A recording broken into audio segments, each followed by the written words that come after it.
What's going on, everybody? It's Untap Your Go, and today we are playing some Natty K in Historic.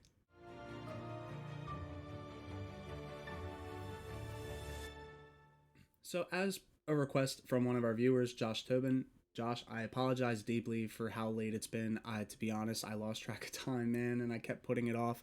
Little story time for you. I actually went through like 10 plus iterations of this deck across Standard, Historic. I did a little bit of Brawl, but that kind of really wasn't important. Point is, the deck was really hard to make good, like incredibly difficult with how strong Historic's power level is, with how diverse Standard is right now, and the fact that it's just a 3 mana do nothing creature the turn it comes in. But I mean, come on, everybody loves Nadir Kraken. This card is like hilarious. It's definitely the meme dream. We did it with Outlaw's Merriment. We're gonna do it today with Nadir Kraken. So let's kick off the deck. What we want to do is draw a bunch of cards. So we have 4 copies of Opt to be able to scry, draw a card, 1 mana, it's perfect. 4 copies of Frantic Inventory. This is a 2 mana instant. You draw a card, and then you draw a card, additional card for each card named Frantic Inventory in your graveyard. This is actually like a slightly better reprint of Take Inventory. So the first one draws you cards, second one draws you 2, third one draws you, so on and so forth. So they just scale throughout the game. 4 copies of Into the Royal. I chose this over Brazen Borrower, even though Brazen Borrower was like a threat on its own. This just has like the added benefit of occasionally drawing a card, which just happens to synergize a little bit with the deck. And then we just have 1 copy of Thrill Possibility. I started off with 4, but like it's just hard to discard cards to draw to. Like this is a terrible top deck, So like when we can get the draw 2 clause on your opponent's turn, it feels great, but we don't really need it necessarily.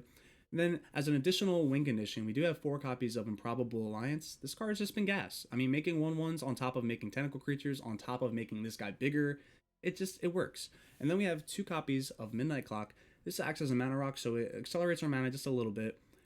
We can put hour clocks on it, and once it hits 12, we shuffle our hand and our graveyard into our library and then draw 7. So in the late game, if we have even just 1 Nadir Kraken out, or like 1 Improbable Alliance, or whatever, Midnight Clock is gonna set off a lot of triggers for us, and that could be backbreaking for certain matchups. Speaking of the card at hand, 4 copies of Nadir Kraken. This is a 3 mana 2/3. Whenever you draw a card, you may pay 1. If you do, put a 1/1 counter on it, and you create a tentacle creature token.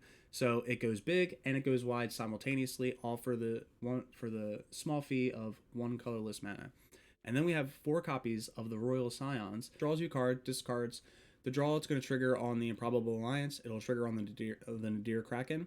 And we can also give a creature +2/+0 and first strike and trample if that ever becomes relevant. And then the ultimate is just like an occasional potential one-shot, I guess, to do any damage or deal X damage to any target equal to the number of cards in your hand. We're drawing cards throughout the game, so hopefully by the time this ultimate resolves, you have at least the 4 cards in your hand, if not closer to 7, and then that could just be enough to close out the game. And then to get into the other cards that I wanted to talk about, I have 2 copies of God Eternal Kefnet and 2 copies of the Locust God.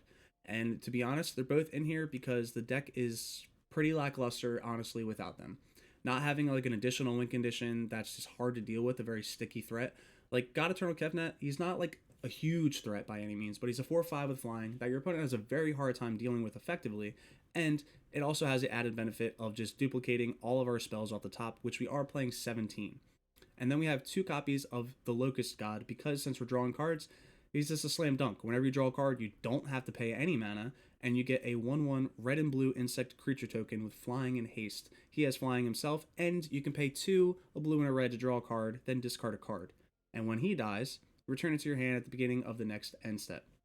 So 2 very hard to deal with threats that both work pretty well with our game plan. That's why I chose them, and they've been working out okay in testing. I definitely would experiment with the numbers.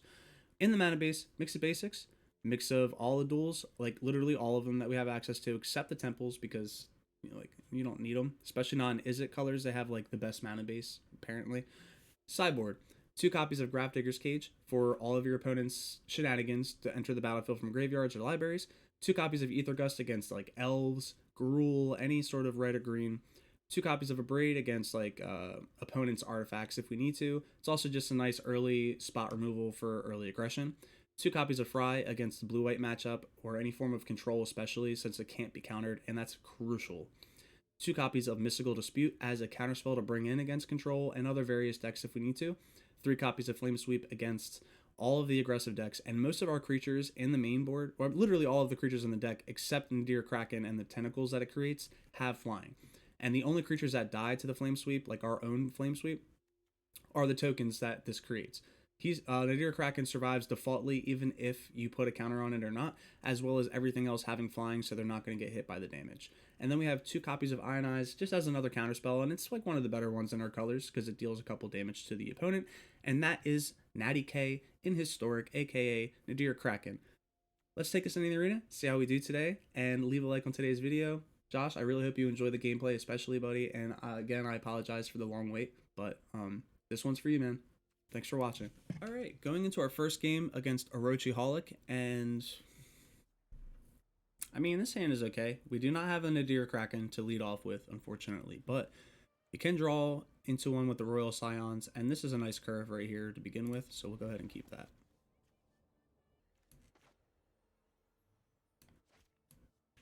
Oh, hold up the red, auto pass.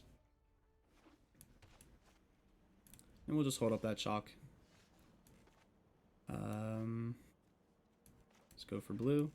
Improbable Alliance. Pretty good to stick this early against blue-white. And with Bolas Sleeves, we can probably safely assume that it's control. And they were like, nah, we can't beat Improbable Alliance. Nobody can. Going into game 2 against the Libs. And this hand is pretty good. If we can scry into like a mountain or any red source, you know, Frantic Inventory can find some stuff.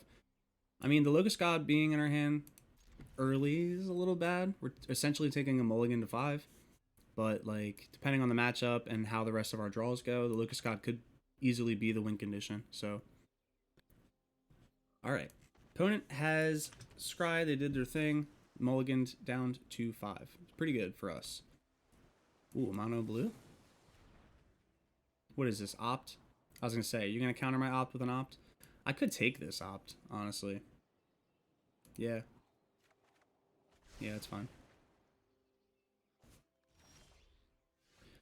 Not fine, not fine.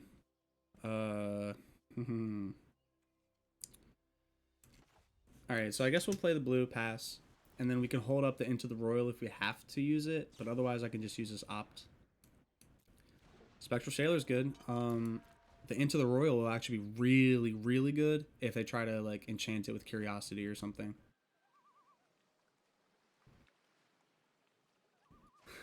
You just love to see it, guys. You love to see it.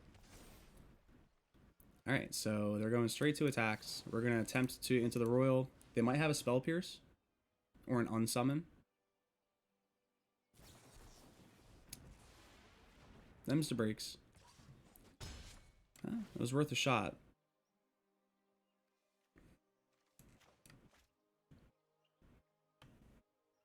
Probably going to draw into a shock here and not have the red source. Oh no, here we go. Here we go.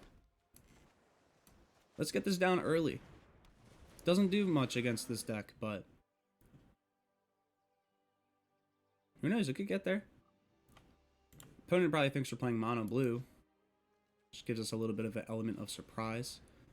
Sea Dasher Octopi coming in for 3. Now this is out of range of our shock, so that sucks.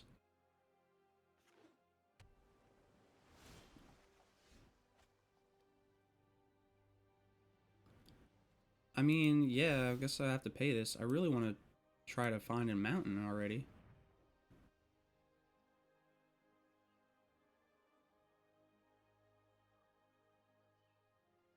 I mean, opponent could have a counterspell.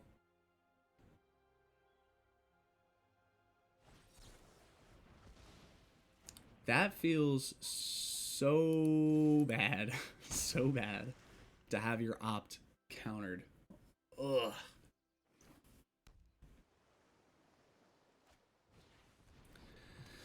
Hey.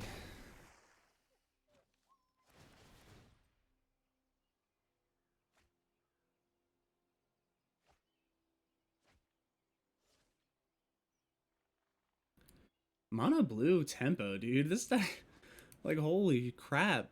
Do you ever run out of cards, man? Oh my god, what are the chances they have another Spell Pierce? I really like, I want to fire the Spell Pierce, but I don't know if I should fire it now. Why are you saying that? Good game, bud.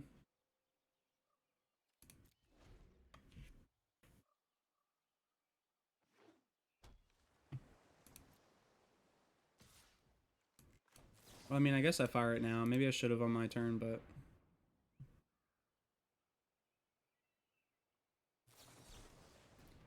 Bro!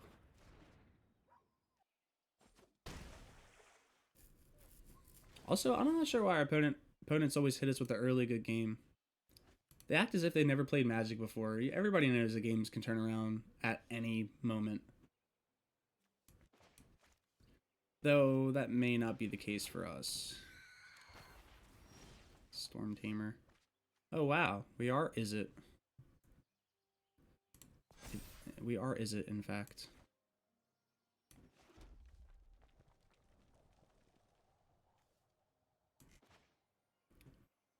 So, I mean, if this resolves... Will you stop good gaming me, bro? What is your issue? Because you have Spell Pierce deck? Okay. Doesn't mean it's a good game. It means it's a very generic, like, monotonous, very used to the usual, same bullshit deck. That's what this is. That's the game that we're playing. But, put our opponent down to 10. We take 5 here, go down to 2, unless they have... No? Okay.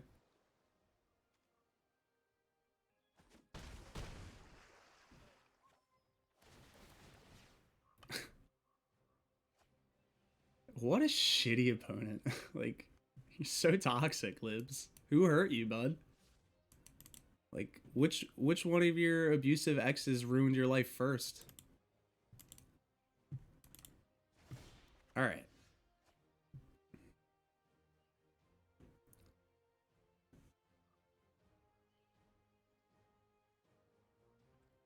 Five, 6, 7, 8, 9.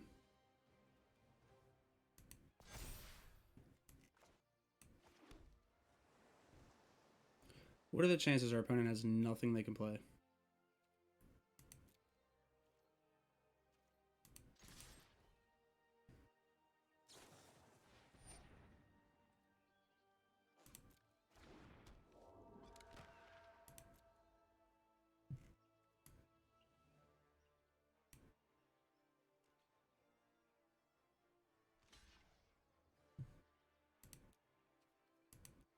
What a chode.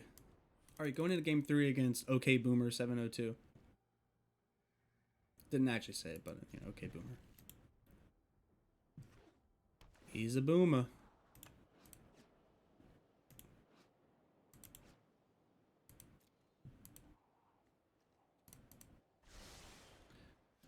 Alright. So, I guess we just start off with the island, pass it up, hold up the opt. Up against the colorless deck. Should be interesting. I know it's a little slow, but I like that. Kefnet's pretty good.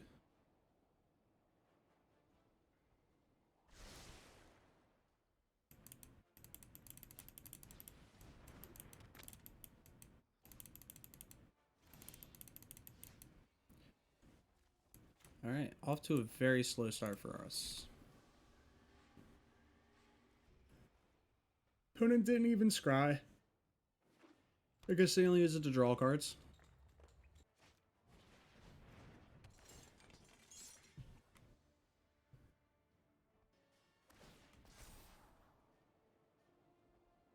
Okay, Maze Mind Tome activation.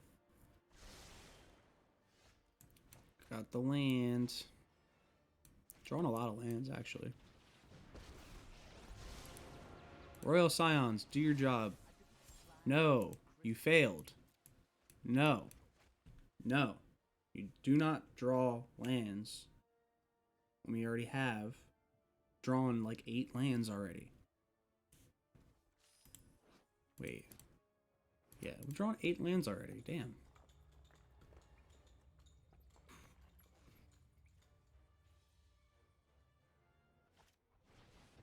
Oh boy.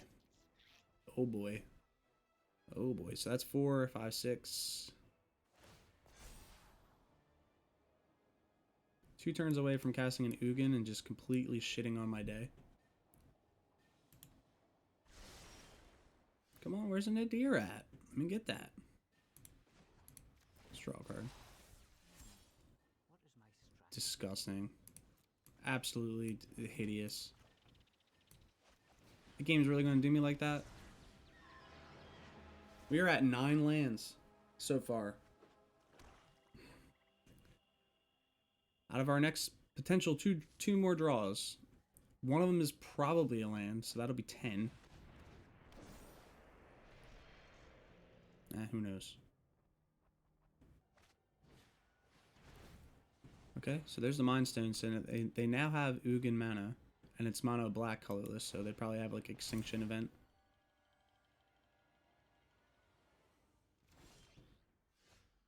Into the Royal is not bad.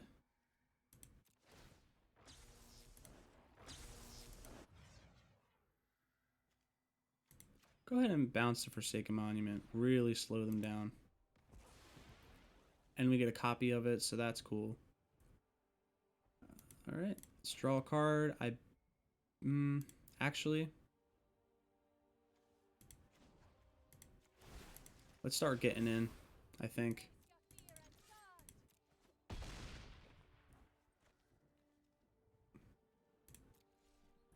Like I'm pretty sure we definitely want to kill them sooner than later. I can into the Royal, the Forsaken Monument. I can also into the Royal their Palladium Mirror in response, because I assume they're going to attack the Scions. I can draw a card replacing it, so this will be 5 plus 6 plus 4 is 9. I should have lethal next turn with God Eternal and the activation of Royal Scions. So what does our opponent tutor for then? Sorcerer Spyglass? Really? Wait, are you just... Oh, hold on. Are they just dead? I'm pretty sure they're just dead, but I'm just going to go ahead and kick this, bounce this again.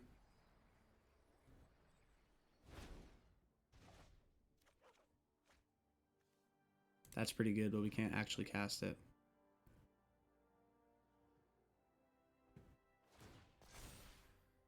Okay, so they can gain 4. They're at 22. I mean, if we can just draw a few cards, if we can draw a few cards on our turn, the Royal Scions might do us in.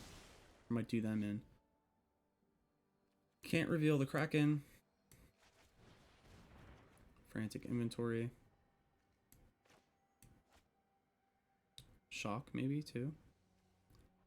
Alright, so 3, 6, plus 4 is 10, plus 4 is 14, plus 2, 16.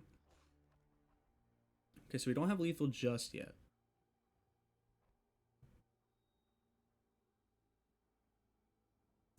And I also don't want to ultimate this for it to not be as effective as I want it to be. 14, 16, 17, 18, 19. I might be able to actually do this.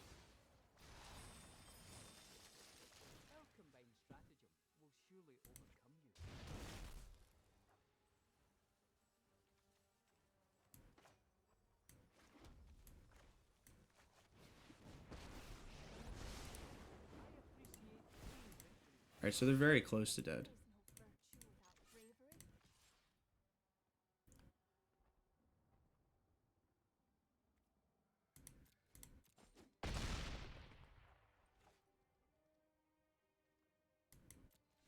So, alright, so we pass, we discard a card. They're going to play their Platinum Angel this turn, just so they can't lose the game. And then on our turn, we just double shock it, pump up with the Scions, and we win. Theoretically. Now, our opponent could grab the Sorcerer Spyglass now, which wouldn't be a bad pick right now. Nope. Helm of the Host. They're going for full blast shenanigans.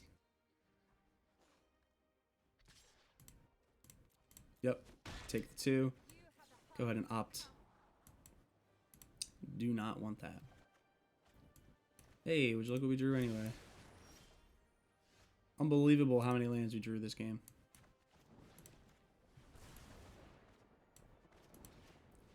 Well, good game, guy.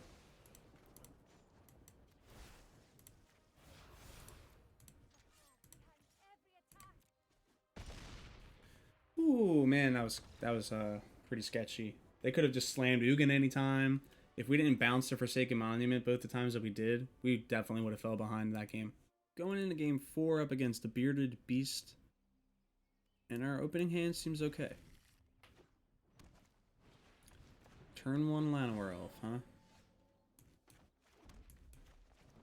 I think we have to shock that.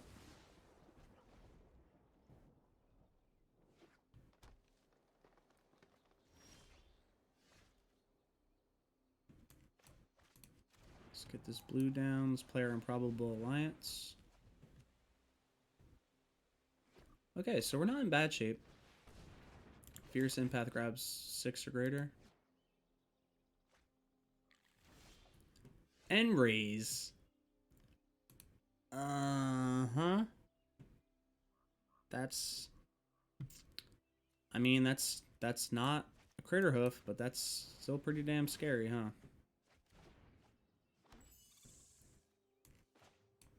Yep. I guess we shock this in because we're probably going to have to shock something.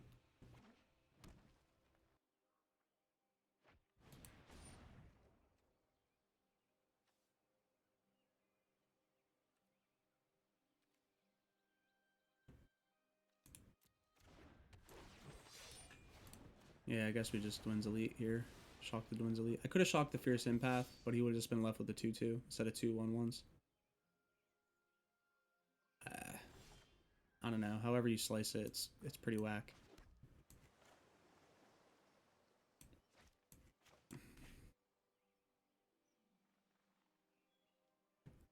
Alright, so I think we frantic inventory. Oh, that would have been nice. Whatever. We'll get in for the 1. And pass it up. 4, 5. 2 mana away from the Locust God.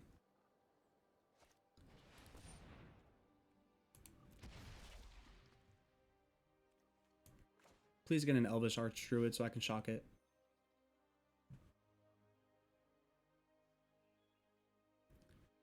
Please, please, please, please, please, please. Llanowar Visionary. Man. Your targets are like the great value brand of Magic right now, man.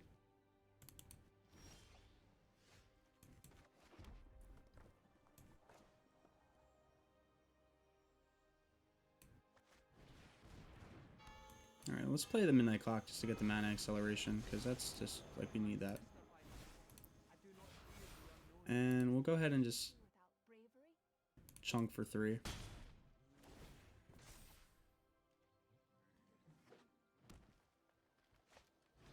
Alright, Imperious Perfect. They were drawing out my shocks, for sure. 100%.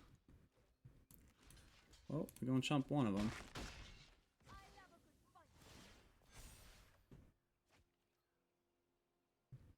Five, 6. Costs 8 mana, huh?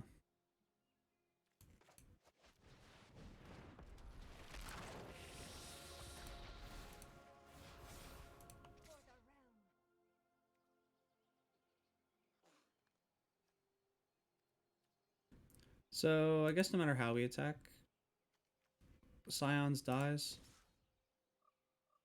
Right? Because if they all attack, then the Scion's dead. I don't think they're going to. But, we'll see. They might.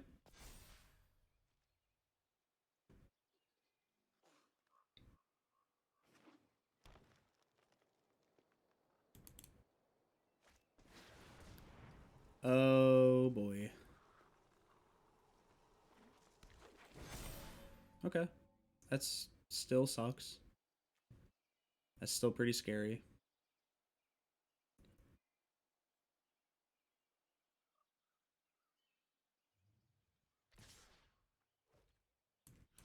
Thank you. If he attacked with just 3 of them, the Scions was still dead, but he just gave us the Imperious Perfect for free. For free. Big free. Big cheese.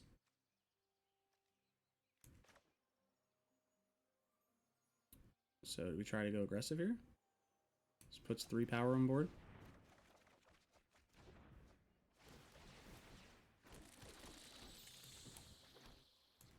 I think we go ahead and play the God Eternal Kefnet too, actually. 7. Do they get trample? They do. So 4, 8, 12, 18. Yeah, so like we'd be super dead if we don't win. So, wow, I can't believe I'm saying this, but I guess we just pass. Because if he draws a land, Enraze kills us. Cool. Cool. Enraze definitely would have killed us there. Another Imperious Perfect.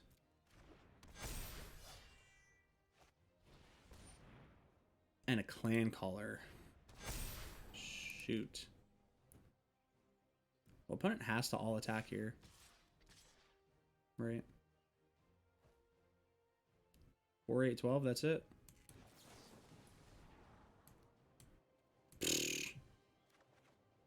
GG, bud.